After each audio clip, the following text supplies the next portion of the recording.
कहाँ बारू तेरे पानी लेके आवा यार, बड़ा दिमाग खराब हो, का बताई हम। अच्छा एक बात बतावा। हाँ इस सदिया के पहले तो इतनी पढ़ाई लिखाई का तोहार बात चलत रहा कि तू बहुत पढ़ल लिखल बा, बहुत कुछ करेला। अभी कुल का करत बा तू सुना। पढ़ला लिखला रजऊ हो, पढ़ला लिखला रजऊ करेला बेकारी हो, तू बेचा तरकारी रजऊ।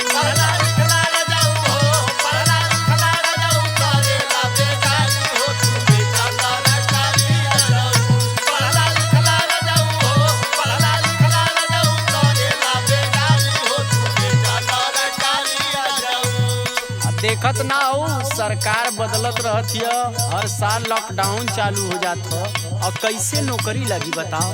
चला तू हमके सिखावे के रहे दा, और बहुत हम सीख भइली। अरे पगली कौनो बात पहले सुनल जाला, सुन पहले हमार बात। सुनावा।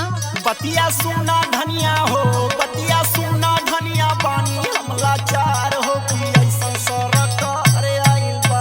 बतिया सुना धनिया हो, बतिया सुना धनिया, पानी हमला चार हो कि ऐसा सरकार आइल बा। बतिया सुना धनिया हो, बतिया सुना धनिया, पानी हमला चार हो कि ऐसा सरकार आइल बा।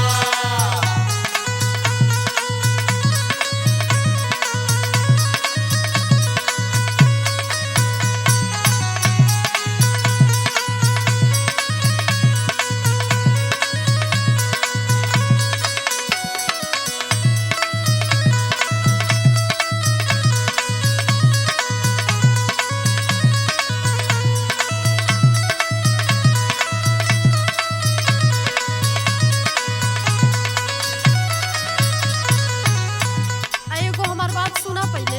हाँ सुनावा। दुनिया में ना बहुत तरीका कमाइले खैले का, ई कौनो जरूरी ना है कि नौकरिया धइल रह। हाँ हम तो के बहुत उपाय बताओ कि काम कैले का। हाँ, शुभ काम में देरी मत कर, चट से बता दे। हाँ तो कान खोल के एकदम ध्यान से सुना। हाँ तो सुनाओ भाई। रविंदर जियरा मत जरावा, चांगो बकरी चरावा।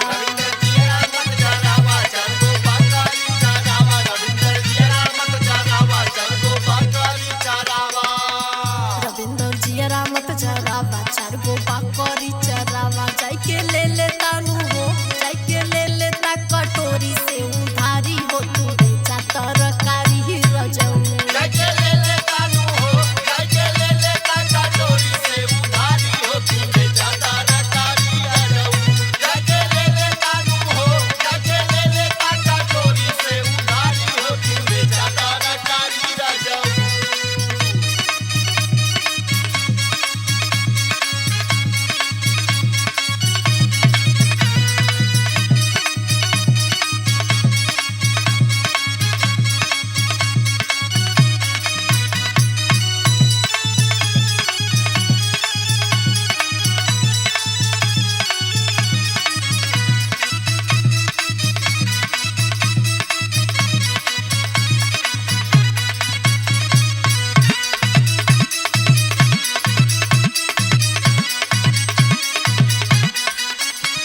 सच बताई ना, तू हमारा अखिए खोल दली आज। अच्छा कौनो तरीका ना सूझत रहल, लेकिन तोके हमरे बतौले का तरीका ना समझ में आवाला कि हम का कहत हूँ।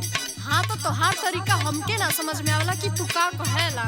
अरे उहे तो समझाइला तोके, का बताई कि तू समझ जा, का खिया दे कि तू समझ जा। ओहो का हमके खियाइबा, तू पहले जाके काम धाम करा। हाँ तो हमार फाइनल बात सुनो।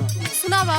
रनिया बढ़ल बेरोजगारी, कोशिश करके गई निहारी। रनिया बढ़ल बेरोजगारी, कोशिश करके गई निहारी। रनिया बढ़ल बेरोजगारी, कोशिश करके गई निहारी। रनिया बढ़ल बेरोजगारी, कोशिश करके गई निहारी। हम सोचा तानी हो, हम सोचा तानी धोई के कपार हो